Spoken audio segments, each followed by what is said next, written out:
E neste episódio do Agro Resenha, temos o orgulho de apresentar o apoio da BYD, que trouxe ao Brasil a primeira caminhonete super híbrida, a nova BYD Shark, tão potente quanto o agro. Você que enfrenta diariamente, faça sol ou faça chuva, os desafios do campo com dedicação, já imaginou como seria contar com uma caminhonete que não apenas facilita a sua lida diária, mas também ajuda a economizar combustível? A nova BYD Shark oferece isso e muito mais, incorporando o que há de mais avançado em termos de tecnologia. Com tração elétrica inteligente nas 4 rodas, a BYD Shark prioriza potência e versatilidade. E não se engane, viu? Ela é realmente poderosa. Com 2 motores elétricos e um motor a combustão, você desfrutará de uma autonomia impressionante, além de 437 cavalos de potência combinada. Sua caçamba tem capacidade para 1.200 litros, permitindo carregar até 790 quilos e rebocar 2.500 quilos com facilidade. Ficou curioso para saber mais sobre esse lançamento super inovador? Acesse www.byd.com, BYD se escreve BYD, ou visite uma concessionária para agendar o seu test drive. BYD Shark, potente como agro. A paz no mundo, ela nunca vai ser feita se as pessoas estiverem com o estômago vazio. A fome é um dos grandes problemas que a gente tem para que aconteça muito das guerras que a gente tem. Então a gente tem que produzir alimento.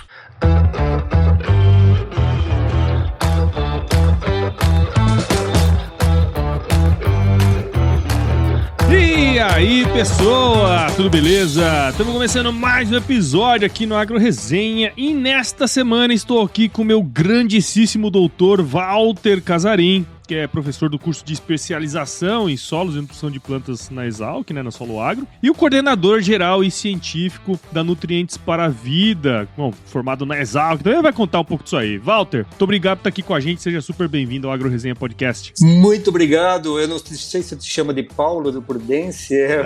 Tranquilo, qualquer um dos dois já sabem que sou eu.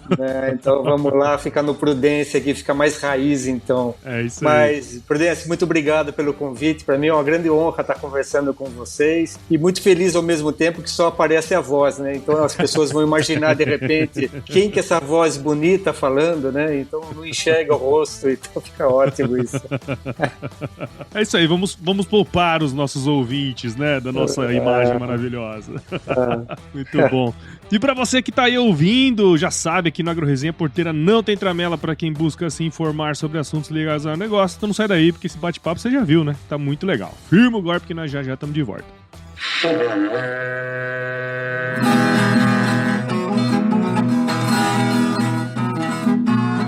Você já deve ter ouvido a máxima de que é o olho do dono que engorda o boi, certo?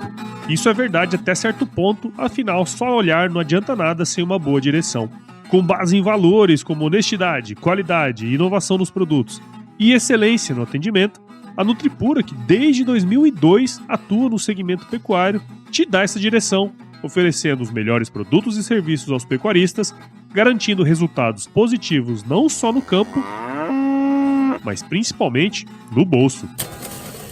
E eu digo isso não é da boca pra fora não, afinal eu trabalhei lá, cara. Eu vi com meus próprios olhos a competência técnica e o cuidado com o negócio do cliente. Siga a Nutripura no Instagram, Facebook, LinkedIn e YouTube. Entre no site www.nutripura.com.br e fique atualizado sobre o que há de mais avançado na pecuária. Nutripura, o produto certo, na hora certa.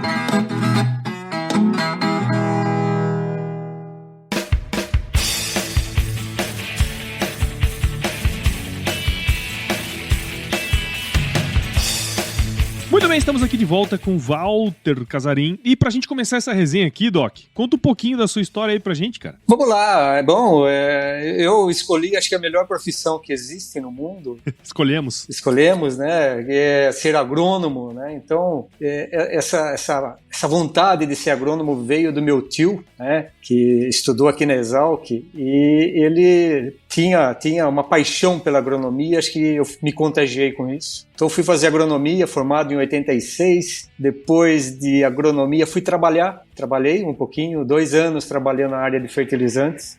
Posteriormente, voltei para a escola para fazer meu mestrado com o professor Vitti, foi meu orientador. E aí eu prestei vestibular novamente para fazer engenharia florestal. Então eu acabei me formando em engenheiro florestal. Na sequência disso, eu fui para a França fazer meu doutorado, 4 anos bebendo vinho nacional, né, e comendo muito queijo. Prudência, você imagina, foi muito bom. Né? Deve ter sido. Volto para o Brasil, fui ser professor em escolas particulares, Garça, Taubaté, algumas aulas aqui na Exalc como convidado. Depois disso, fui trabalhar novamente como consultor de empresas de fertilizantes foliares, sempre ligado muito ao fertilizante.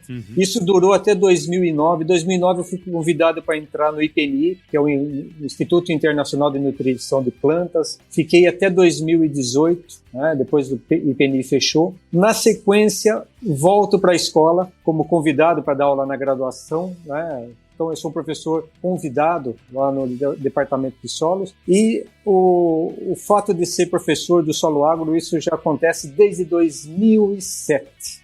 Então, é uma longa jornada. E logo que eu saí do IPNI, tive o convite da Nutrientes para a Vida, onde eu era inicialmente coordenador científico, e hoje eu faço a dupla jornada, sendo coordenador geral e científico da iniciativa. Aqui talvez a gente vá conversar um pouquinho mais. Mas, assim, rapidamente, essa é a minha carreira. Cara, é muito legal, assim, ó. Eu até admiro, viu, Doc? Porque, assim, eu sou um agrônomo também, mas eu segui por outros caminhos, né? Não fui para a área técnica, assim, mas essa é uma área, né, nutrição de plantas e tudo mais, é uma área muito interessante, né, cara? Porque você vê o negócio acontecendo ali, né? E aí, eu queria já ir pra dar esse pulo, porque assim, você tem essa experiência, né, com empresas e tal, mas tem a academia também que é muito forte dentro do seu contexto, né, cara? Como que você enxerga essa união, né? Eu acho que na Exalc isso é um pouco mais fluido, vamos dizer assim, né? Essa ligação com o universo da indústria, né?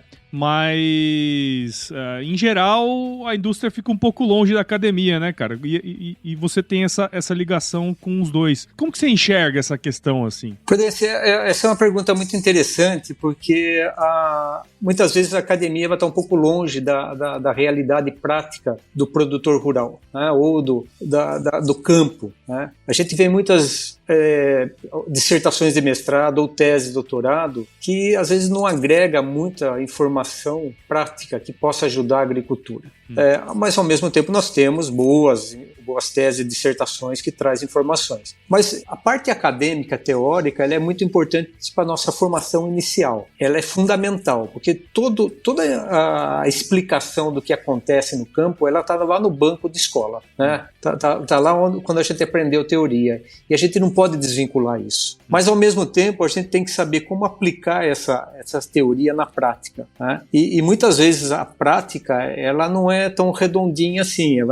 Ela tem as suas nuances, ela tem as suas particularidades, e que às vezes a teoria ela passa um pouquinho a deriva disso tudo. Então eu trago comigo bastante forte essa parte da teoria, por estar sempre estudando, por dar aula.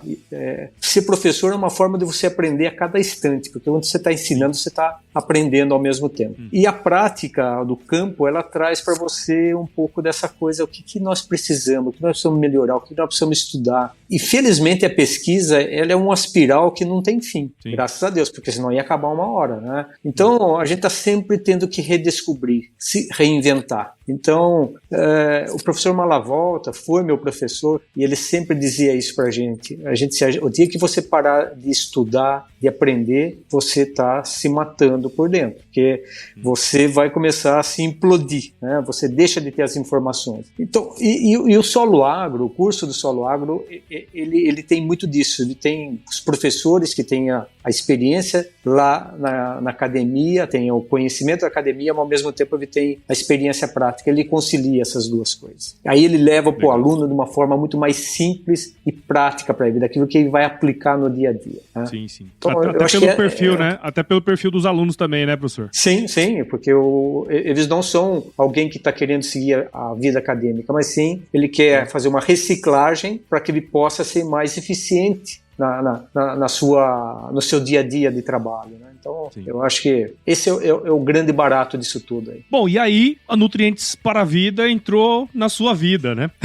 Assim, nesses últimos anos aí. Eu acho que até eu já tinha ouvido falar, mas eu nunca tinha me aprofundado para entender o que é de fato, né? Mas teria como você falar pra gente o que é a Nutrientes para a Vida? Quais as principais iniciativas aí que vocês têm atuado ao longo desse período aí? Bom, a iniciativa ela começou em 2015, né? Ela foi trazida para o Brasil porque existe a Nutrients for Life nos Estados Unidos. Então nós trouxemos a Nutrients para a Vida como sendo um braço da Nutrients for Life no Brasil.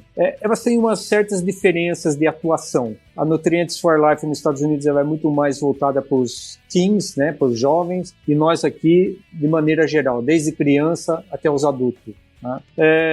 Ela tem um apelo de falar com a população que está fora do agro, principalmente a população urbana, para explicar o que é o fertilizante. Porque quando a gente sai fora dessa bolha do agronegócio, fertilizante e o defensivo agrícola, ou agrotóxico, como queiram, são colocados no mesmo cesto. E não é a mesma coisa, né? Nós, como agrônomo, nós sabemos, o produtor sabe, mas a dona de casa não sabe disso. Então, quando você fala que você está usando fertilizante para produzir um alimento, eu acho que nós estamos intoxicando. Então, o Nutrientes para a Vida tem esse apelo de desmistificar o que é o fertilizante. É de levar informação, principalmente a informação científica, do que é o fertilizante, da onde vem o fertilizante, para que ele serve. Então, é mostrar que ele é o alimento da planta, que ele leva os nutrientes que a planta precisa, e é isso que nós fazemos. E aí, dentro disso, nós temos várias ações. Semana passada, nós levamos influenciadores para uma fábrica de fertilizantes ali na Serra do Salitre, para eles verem da onde sai o fertilizante, porque nós vamos mostrar a mina para eles, de uma mina de fosfato. Depois nós levamos eles para uma fábrica, para eles verem como se transforma aquele minério em fertilizante. E depois nós fomos numa plantação de café, para eles verem qual que é a resposta da atuação do fertilizante. E por que nós pegamos esses influenciadores? Porque eles multiplicam a informação. Nós, às vezes, não temos essa habilidade. Né? O agro em si, o Prudência, nós não temos essa habilidade de falar com o público muito bem. A nossa mensagem, às vezes, não sai tão bem. E agora você vê a habilidade que essa turma tem. Então, a gente tem feito isso. Da mesma forma, a gente tem feito alguns talk show. Né? A gente entrevista alguns profissionais que associam o fertilizante com algum fator, como uma horta, como um jardim em casa, como a produção de alimentos. A gente até fez isso já com o chefe de cozinha para mostrar como que o alimento chega melhor, mais cheiroso, com melhor aspecto visual, e tudo isso está ligado com a nutrição do alimento, né? Nós fizemos hortas em bairros ou na periferia de São Paulo, né? Hortas que alimentavam 160 crianças, para ensinar eles a fazer uma horta. Isso a gente fez com os alunos aqui de Exalc, nós levamos esses alunos para montar uma horta para eles. Então, pouco a pouco, a gente vai fazendo várias atividades e alimentando a nossa rede social para levar essa informação. E fora as entrevistas que a gente tem feito. Esse ano mesmo a gente teve na SBT, a gente teve na Band, a gente teve na Cultura, na Rede TV, rádios, várias rádios. Então, isso a gente tem feito. Então, é mais ou menos esse nosso trabalhinho de formiga. E uma coisa importante também a dizer é que a Nutrientes para a Vida é um subgrupo da ANDA, que é a Associação Nacional de Difusão para a Difusão de Fertilizantes, né, de adubos, desculpa. Né? Então, é eles quem nos fornecem todo o suporte financeiro para que a gente possa ter essas atividades. Né? Sim. Sim. E é importante, né, Walter, porque assim, ó, o que você falou é algo que a gente sempre discute aqui no Agro Resenha, né, sobre como a gente chega às pessoas, né, do dia a dia e tudo mais, porque nem todo mundo é obrigado a saber. Essa é a grande verdade, né, de como que funciona e tal. Da mesma maneira que nós não sabemos programar, né, um computador e fazer uma série de coisas que outras profissões trazem, né, mas essas iniciativas, elas são muito importantes, né, cara? Até pra gente poder conversar a linguagem de quem tá na ponta, né? Trazer influenciadores. Eu acho que essa é uma boa estratégia, porque no fim do dia é isso, né? Como a mensagem chega lá, né? Mas ao mesmo tempo, Prudência, nós temos um outro problema. Hoje, como as informações, elas correm muito rápido, a informação errada ela também corre muito rápido e as pessoas compram muito facilmente essa informação errada. Então isso faz com que às vezes a falta de conhecimento ela possa também ao mesmo tempo estar gerando informações erradas. Sim. Então nós temos que levar essas informações corretas. O agro tem que fazer isso. Sim. Porque o agro, hoje, é o carro-chefe desse Brasil em termos de economia. O produtor rural, ele tem que ser valorizado, ele tem que ser vendido a imagem dele como o herói desse Brasil. Porque é ele quem põe comida, quem põe comida, põe combustível, põe roupa, é tudo ele quem faz. E, ao mesmo tempo, tanta informação incorreta que passa, que faz do agro uma coisa nociva. Eu vou só lembrar uma outra iniciativa, que é um outro programa, que é De Olho no Material Escolar. Sim, já trouxe a Ellen aqui, a Ellen já veio aqui falar sobre o De Olho no Material Escolar, muito bom. Fantástico isso, né? Para a gente revisar o que está nos livros das nossas crianças, porque o que tem no livro das nossas crianças a respeito do agro é uma atrocidade contra o agronegócio, sabe? Essas coisas me deixam... Eu sou muito calmo, mas quando entra nesses pontos, Prudence, isso me revolta, sabe? Me revolta porque as críticas que são feitas, as acusações que são feitas contra o agronegócio, elas são infundadas por falta de conhecimento. E nós temos que levar esse conhecimento para as pessoas. Sim, sim. E dentro desse processo, de todas essas atividades que vocês têm desenvolvido, né? Uma vez, eu entrevistei o Tejon aqui, né? E ele comentou sobre uma pesquisa muito interessante que eles fizeram, acho que era com pessoas de São Paulo, né? Sim. Regra geral, as pessoas que estão na cidade e tal, né? E ele disse uma coisa interessante, um resultado interessante dessa pesquisa. Ele falou que boa parte das pessoas, grande parte das pessoas, elas reconhecem o agro, né, como um setor importante. Só que, ao mesmo tempo, tem uma série de narrativas, né, que o pessoal vai criando dentro desse processo. Como que vocês estão percebendo, observando a receptividade das pessoas, que, óbvio, nós achamos lindo, né?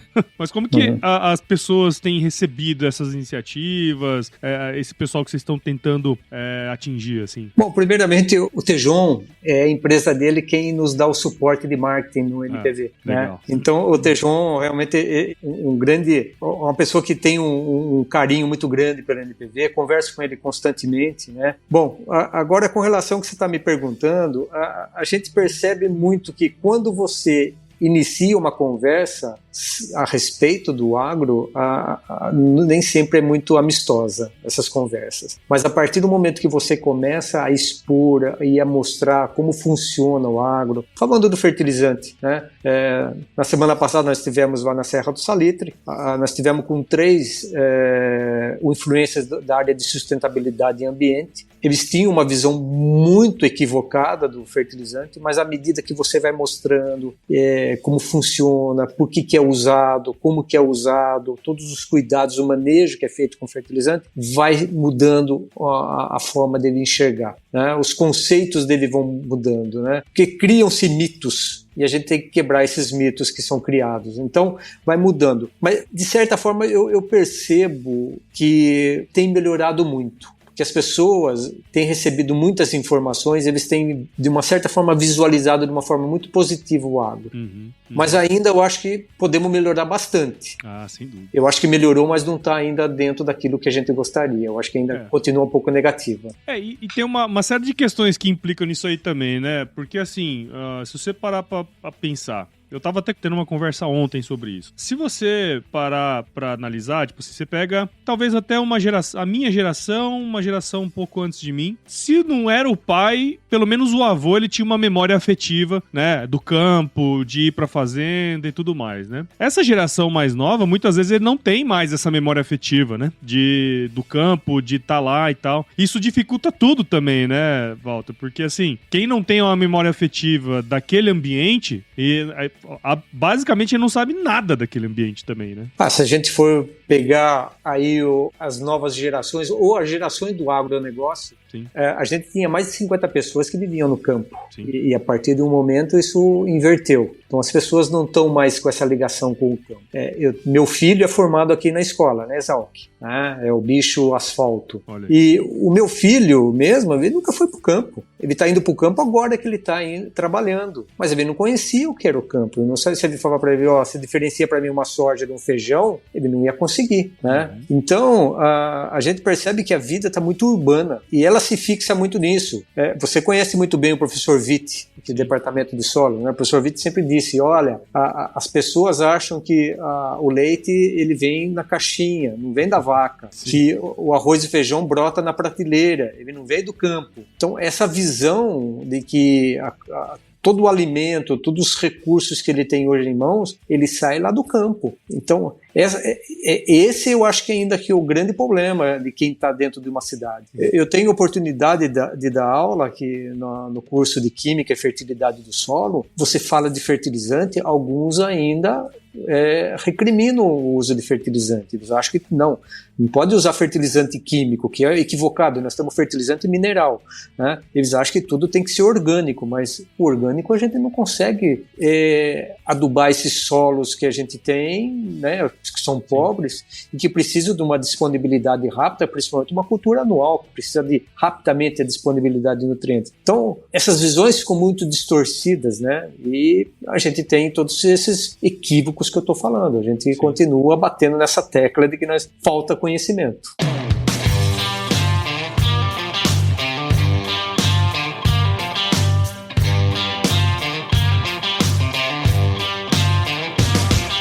Fala muito sobre sustentabilidade, né? E sustentabilidade, bom, tem vários aspectos aí, você tem os 3 pilares ali e tudo mais, né? Mas eu queria entender a relação, né, de vocês, do uso eficiente de fertilizantes e a preservação de ecossistemas, enfim, luta contra a mudança climática, entre outros. Como que vocês enxergam essa conexão? Como que vocês estão comunicando essa conexão, né, da sustentabilidade com o uso de fertilizantes? Prudência, essa é uma história que a gente sempre conta para todos, né? Que ela parte do fato de que a paz no mundo, ela nunca vai ser feita se as pessoas estiverem com o estômago vazio.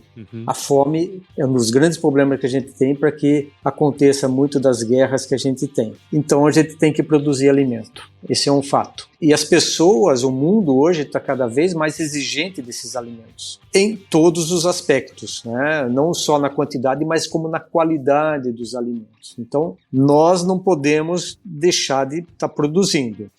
E para produzir, nós temos que dar qualidade de vida para quem está na cidade. Nós não podemos ficar poluindo o ar, não podemos ficar poluindo água, né? Os alimentos têm que chegar sem nenhuma contaminação. Então, esse é um fato que faz com que a gente tenha muito cuidado todo esse manejo com as pessoas e com o manejo com os alimentos, né? Para que a gente faça essa conexão de maneira muito correta, né? E essa sustentabilidade, principalmente do fertilizante que a gente fala, é a seguinte: eu só vou conseguir tirar mais alimento de uma mesma área se eu fertilizar essa área, se eu devolver os nutrientes que estão sendo exportados com a produção de alimento, né? Então, o solo é um banco. Cada vez que eu estou tirando dinheiro de um banco, eu estou ficando mais pobre. Então, cada vez que eu tiro nutrientes do solo, eu estou deixando ele mais pobre. Eu tenho que repor. Essa é a primeira sustentabilidade que a gente faz quando a gente fala de fertilizante ou até mesmo de agricultura. Eu conseguir ter a produtividade e a sustentabilidade. Eu acho que esse é o grande desafio que a gente tem hoje dentro da agricultura, né? Então, só fazendo um parênteses aí. Nosso grande desafio é produzir bastante, mas de maneira sustentável. E o fertilizante faz isso, porque ele permite com que a gente tire mais alimento de uma mesma área e deixe de tirar árvore de florestas, porque a gente vai deixar de desmatar. Hoje, com o uso do fertilizante, a gente tem produzido em torno de 50% do alimento no mundo. E estamos deixando aqui no Brasil de desmatar mais ou menos 150 milhões de hectares. Então, ter um apelo mais sustentável do que isso com relação aos fertilizantes, eu acho até meio que impossível, né?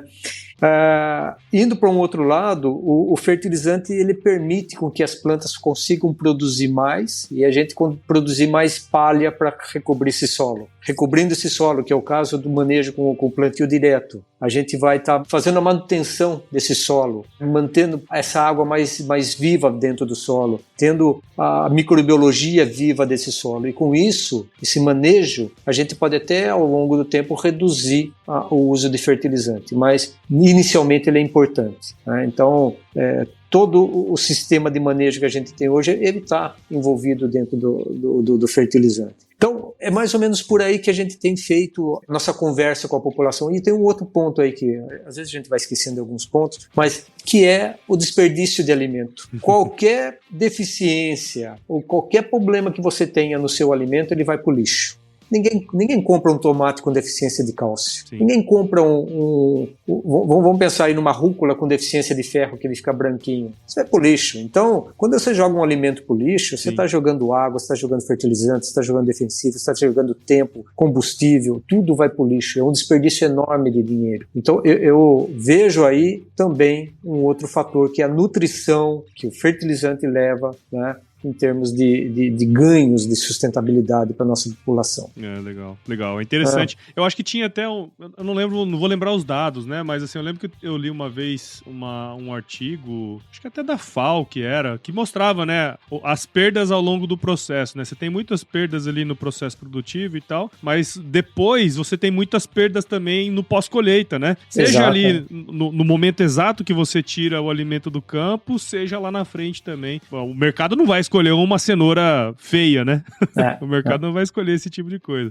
Não, mas esse lance... Desculpa, só veja no Ceasa quanto que se joga fora. Pô, pois é, tá doido. Ou veja em casa, porque nós temos uma abundância muito grande. Eu tive a oportunidade de viver fora do Brasil e a gente sabe o quanto que é caro o alimento. Então você não compra uma dúzia de laranjas, você compra 2 ou 3. Então, né, porque o preço é caro, né? E isso faz com que o desperdício seja menor no lixo deles, por falta, talvez, de ter uma quantidade grande de alimento, mas eles têm uma qualidade de alimento muito boa, né? O produto que chega para eles é muito bom. Mas aqui não, aqui você vai num varejão, poxa vida, você sai com sacola, né? Sim. Tanto que quem vem de fora para cá e vê tudo o que é esse Brasil aqui, em termos de alimento, de carne, né? Poxa, a gente tá no céu. 2 semanas atrás eu estava de férias com a minha esposa, por isso que até a gente mudou a data, né? Eu fui para a Europa, né? E lá tá muito caro as coisas, muito caro, sabe? Então a gente tem que dar muito valor ainda para esse Brasil em termos de alimento, porque a gente tá nadando aqui em alimento. Tudo bem, é caro, tem gente passando fome? Tem, mas esse não é um problema de produção de alimento, é um problema de distribuição, é um problema de poder aquisitivo. É outra história, né? É outra seara, né? Outro caminho que a gente tem que ir aí, né? Mas é legal, eu tava lembrando que você tava falando dessa questão, né? Pô, o uso de fertilizantes, ele vai aumentar a produção, ele vai viabilizar uma série de coisas, né? E eu tava lendo a biografia do Van Gogh. Em 1888, 87 mais ou menos, ele já tava no hospício em Saint-Rémy, lá na França. Ele olhava assim pela janela e via os agricultores franceses lá cultivando e tal. Ele falava assim, poxa, se esses solos aqui fossem devidamente adubados, eles produziriam triplo, sabe?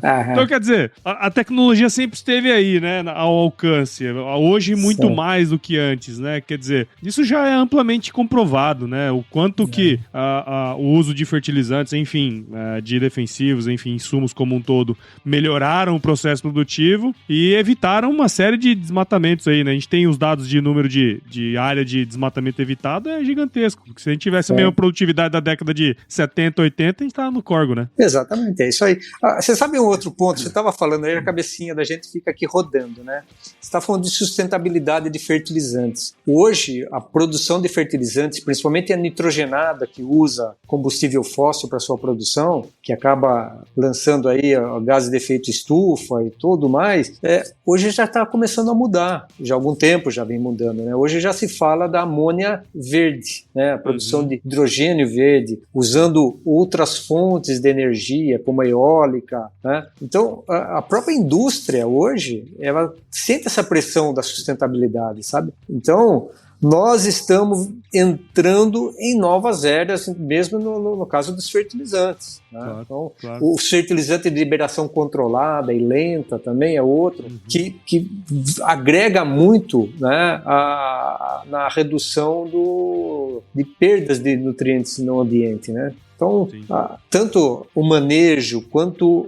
a produção, hoje vai estar muito voltada a essa parte de sustentabilidade. Sem dúvida.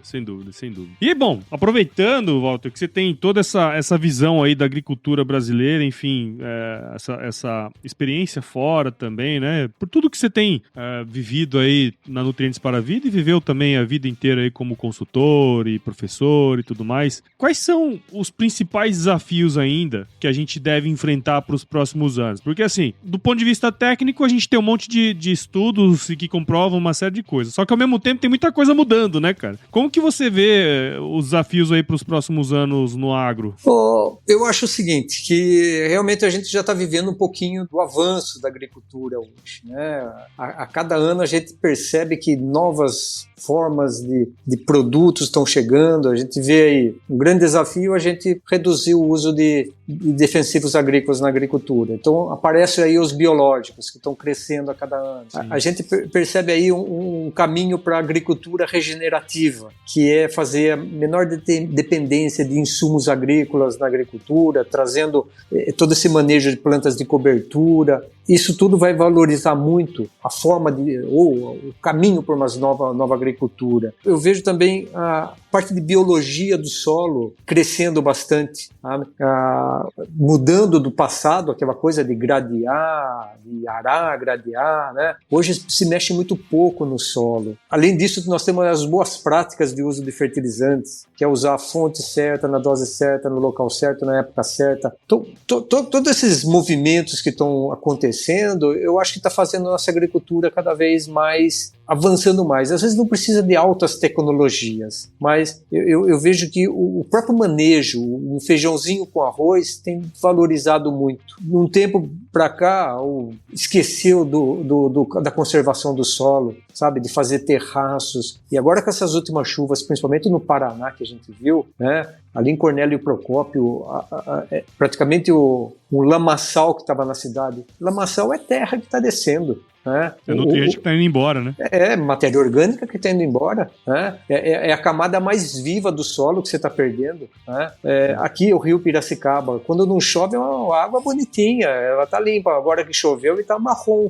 Essa não é a cor da água. Então tem coisas ainda que a gente tem que evoluir, Prudência, sabe? A gente ainda continua perdendo, sabe? Eu acho que tem que mudar alguma coisa nisso tudo, né? Essa parte da conservação do solo ainda a gente está ainda patinando um pouco. A gente tem ali os drones trabalhando, nós temos a agricultura de precisão trabalhando, tudo, mas ainda nós estamos perdendo terra. Que o professor Roque Deschênes aqui na escola falava assim, que a epiderme do solo é aqueles 10, 15 centímetros, né? E que você não pode perder. Essa é a parte mais viva do solo e que nós temos que preservá-las, né?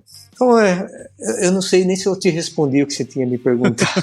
Eu comecei a divagar por outros lados aqui. Viu? Mas faz sentido, porque assim, a gente hoje discute-se muito sobre inovações, novas tecnologias, e muitas vezes, quando a gente fala em inovação e tecnologia, principalmente nessa área, né, pensa-se logo em produto, né, em novos produtos, em novas moléculas, enfim, uma série de coisas. Só que, cara, inovação também acontece quando a gente muda o processo, a forma como fazer, né? E a ciência tá aí pra mostrar que, cara, terraço funciona e funciona há décadas, né? A gente já tem estudo que comprova isso. Quer dizer, o feijão com arroz funciona muito bem também, né, professor? Sim. E outra coisa, dentro disso que você está falando, Prudência, nós temos uma ciência muito forte no Brasil, né? A agricultura tropical, que é essa ciência que foi desenvolvida no Brasil, ela é exemplo para o mundo, né? Então, nós sabemos fazer agricultura, né? Agora, tudo que vem de fora, em termos de tecnologia, ajuda muito nós, né? Então, a agricultura de precisão,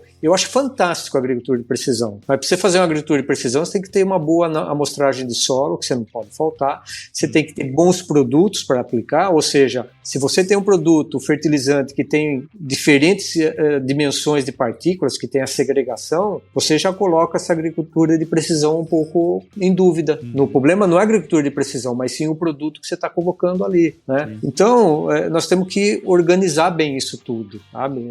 E o Brasil, como importa importa, praticamente aí 85% do fertilizante que vem para cá, nem sempre vem boa qualidade, né? Então, isso é uma crítica que as cooperativas fazem há muito tempo. Então, a gente recebe produtos com diferentes granulometria e que prejudica muito a agricultura de precisão, né? Ferramenta nós temos muitas, e nós estamos desenvolvendo essas startups que tem no Brasil hoje, elas têm mostrado ferramentas fantásticas para a nossa agricultura, né? Mas nós temos que conciliar também com bons produtos aí, né? Isso aí. Tem um caminho bacana ainda para seguir, né? Tem muita coisa para ser feita ainda, cara. Mas viu, a gente poderia ficar conversando por horas aqui sobre esse assunto, né? Mas quero te agradecer, viu, Walter, pela participação aqui no AgroResenha. Tenho certeza que quem está do outro lado nos ouvindo agora neste momento, né, no seu carro, lavando a sua louça, fazendo o seu exercício, eu tenho certeza que a turma gostou demais da sua história. Acho que é legal reforçar isso. E também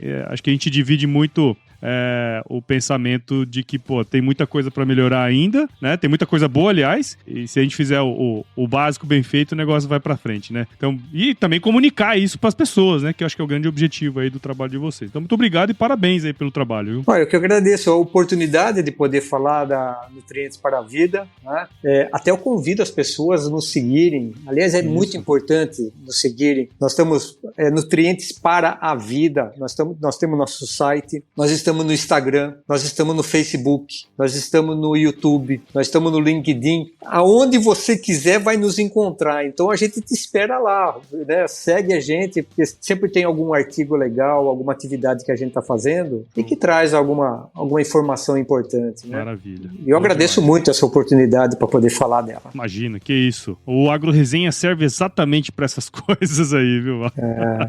Tamo junto. E bom, agora vamos para uma parte tão importante quanto o que nós conversamos aqui, que é o nosso glorioso quiz. Vamos nessa? Quiz! Bom, Walter Casarim, vou te fazer umas perguntas e você responde a primeira coisa que vier à sua cabeça, certo? Não tem pegadinha. Você já viu que não tem pegadinha. Vamos lá. Eu tô tremendo aqui. O que vem aí? Walter Casarim, qual que é a sua música antiga predileta? Rapaz, essa não dá pra esquecer. Foi a música que eu dancei com minha esposa. Olha aí. E pedi ela em namoro. Barbaridade. Minha primeira namorada. A música chama Never Gonna Let You Go, de Sérgio Mendes. É um brasileiro que fez essa música. E dançando, a gente começou a nossa relação, que está hoje aí com 2 filhos e tudo mais. Se eu vou escutar isso aqui e eu não falar essa música aí, eu que dancei. Aí eu dancei.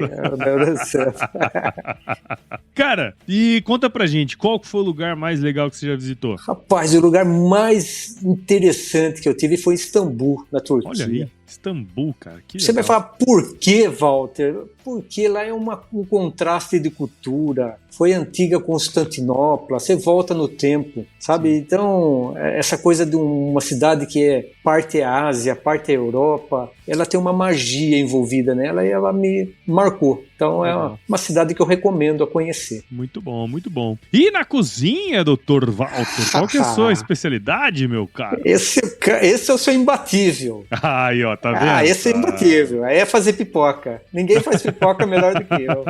Estoura uma pipoca como ninguém. Nossa, olha, você sabe que eu tenho que fazer aqui uma crítica à minha esposa agora. Como ela cozinha bem, ela acabou impedindo com que eu desenvolvesse meu lado culinário, entendeu? Então, é culpa dela, né? É culpa dela. Eu fiquei só na pipoca, então é isso aí. Mas é sério, eu sou uma negação na cozinha. Mas minha pipoca é maravilhosa. A pipoca é boa, boa sempre, né? E conta pra gente um livro que te marcou e que você pode compartilhar com a gente? Prudente, você sabe que eu sou um consumidor de livro, né? Eu leio mais ou menos de 15 a 20 livros por ano. Acabei meu 17º agora, semana passada, que foi um livro do Stephen King, chamado Novembro de 63. recomendo. Mas tem um que marcou, que foi O Diário de um Mago, do Paulo Coelho. Do Paulo Coelho, verdade. Eu nunca li Paulo Coelho, muito interessante, uma hora eu vou ler. Um dos maiores escritores do Brasil, do ponto de vista de venda de livro e tudo mais, né? Sim. É interessante, cara. Na época que eu morava na França, ele era o campeão. Sim. E eu acabei lendo esse livro, que lá tinha o nome de Peregrino de Compostela, né? Não era o Diário de um Mago. Então eu li ele, comprei em francês, porque ele estava em primeiro lugar fazia meses. Né? Então o público francês consome muito Paulo Coelho. E eu li e realmente foi um livro que marcou. Tem vários que marcaram, mas talvez esse seja um especial. Legal.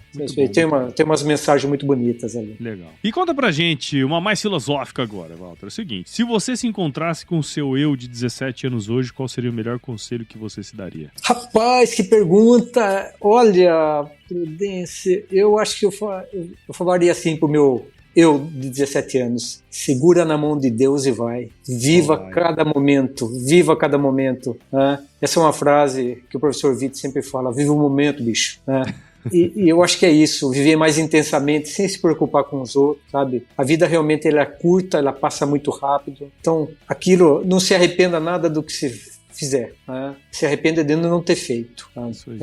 Então, não, desculpa, arrependa de ter feito e não vai se arrepender de não ter feito. Então, eu acho que eu inverti as ordens, né? Mas seria por aí, viu? Eu acho que eu vivi minha vida, estou vivendo minha vida ainda muito bem, eu não me arrependo nada dos caminhos que eu decidi em seguir, principalmente a profissão. Essa foi uma coisa que eu acertei, minha profissão e meu casamento. Maravilha, aí ó, um homem feito. Tem que voltar a correr agora com mais frequência, né, Doc? Vocês não sabem, mas o Doc aqui, ó, ele é ultramaratonista, fez várias ultramaratonas aí, maratonas também. Voltar a correr agora também, né, Doc? Preciso, porque a juventude tá vindo aí e tá me passando o pé, viu?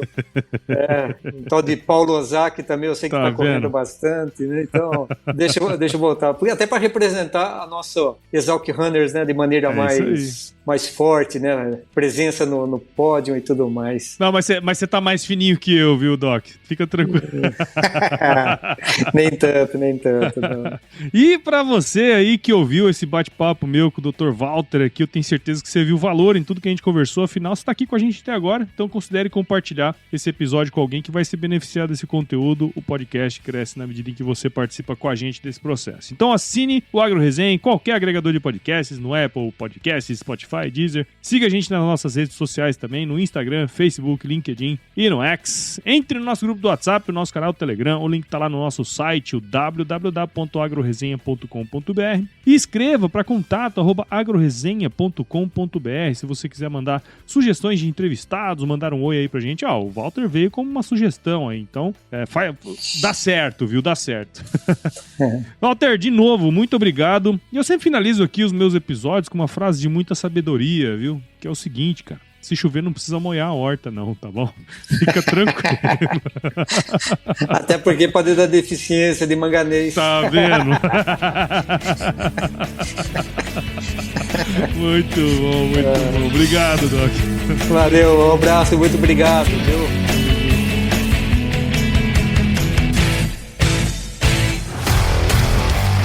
E aí, você gostou desse podcast? Se gostou, considere compartilhar esse episódio com alguma pessoa que irá se beneficiar desse conteúdo e nos ajude a alcançar ainda mais pessoas. O roteiro e a apresentação desse episódio foi do Paulo Ozaki, a produção do Agro Resenha e a edição do Senhor A.